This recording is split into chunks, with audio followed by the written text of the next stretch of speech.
How to install Tor web browser in Ubuntu. आज की इस वीडियो में हम टोर वेब ब्राउज़र को उबुंटू ऑपरेटिंग सिस्टम में इंस्टॉल करने का तरीका सीखेंगे। तो चलिए वीडियो स्टार्ट करते हैं। सबसे पहले आपने क्या करना है कि टर्मिनल को ओपन करना है। टर्मिनल ओपन करने के बाद आपने सिंपल यहाँ पर टाइप करना है sudo space apt space update. इसके बाद इंटर बटन प्रेस करना है। इसके बाद आपने उबुंटू का लॉगिन पासवर्ड टाइप करना है और इंटर बटन प्रेस करना है, तो ये यहाँ पर अपडेट हो जाएगा।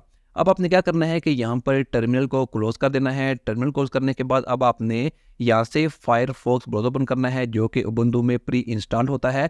इसके बाद आपने ब्राउज़र में यहाँ पर टोर ब्राउज़र सर्च करना है और इसके बाद टोर की जो वेबसाइट है torproject.org उसे ओपन करना है और डाउनलोड फॉर लिनक्स पर क्लिक करके इसे अपने उबुंटू में डाउनलोड कर लेना है। मैंने पहले से ही इसको डाउनलोड किया हुआ है, इसलिए मैं यहाँ पर डायरेक्ट डाउनलोड फोल्डर में जाऊँगा। डाउनलोड फोल्डर में जाने के बाद अब आपने क्या करना है कि राइट क्लिक करके इसे एक्सट्रैक्ट हेयर पर क्लिक करना है। एक्सट्रैक्ट करेंगे तो उसके बाद ये फाइल ओपन हो जाएगी। फोल्डर आपने यहाँ से ओपन करना है, अगेन यहाँ से फोल्डर ओपन करना है और यहाँ पर आपने क्या करना है, यहाँ पर आपने राइट क्लिक करना है और ये टर्मिनल को भी यहाँ पर ओपन करना है। टर्मिनल ओपन करने के बाद अब आपने यहाँ पर एक कमांड टाइप करनी है। वो कमांड ये है कि आपने डॉट पावर स्लैश इसके बाद आपने start dash Tor dash browser dot desktop space dash dash register dash app type करनी है और उसके बाद इंटर बटन प्रेस करना है। तो टोर वेब ब्राउज़र जो होगा वो आपके उबुंटू ऑपरेटिंग सिस्टम में इंस्टॉल हो जाएगा। यहाँ से आप इसे एग्जिट कर दें।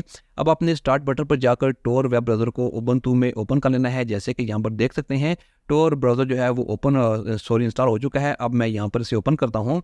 ऑलवेज कनेक्शन के लिए आप यहाँ पर चेक मार्क लगाएं और यहाँ पर कनेक्ट कर दें, तो टोर वेब ब्राउज़र जो होगा वो आपके उबुंटू ऑपरेटिंग सिस्टम में कनेक्ट हो जाएगा। अब आप इसे नॉर्मल ब्राउज़र की तरह यूज़ कर सकते हैं। तो आप इस तरह से बहुत आसान तरीके से टोर वेब ब्राउज़र को उबुंटू ऑपरेटिंग सिस्टम में इंस्टॉल कर सकते हैं। Thanks for watching this video.